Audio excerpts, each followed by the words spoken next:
একটা সময় দেখছিলাম 2012 সালে যখন এশিয়া কাপের ফাইনালে বাংলাদেশ হেরে গেল পাকিস্তানের কাছে, সে কি কান্না! প্লেয়াররা একটাকে একটা জড়াই ধরে সে কি কান্না!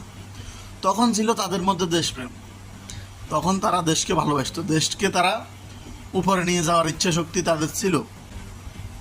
কিন্তু এখন এখন তারা যে খেলাটা খেলে, যেই পরিমাণ তাদের প্রেম, দেশপ্রেম, দেশপ্রেম বলতে এখন তাদের কাছে কিছু আছে বলে আমার মনে হয় না। এখন শুধু তারা জাতীয় দলে খেলতে পারলেই মনে করে যে নিজে সেটেল, অনেক টাকা পয়সা চলে আসে, বাড়ি গাড়ি চলে আসে, আর আবেগ দিয়ে তাদের কি হবে।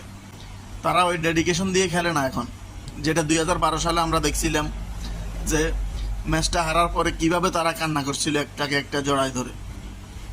কিন্তু এখন আমেরিকার মতো দলের সাথে তারা সিরিজ হেরেও তাদের চোখে মুখে কোনো লজ্জার কোনো ইয়ে নাই, চাপ নাই, হতাশার কোনো চাপ নাই।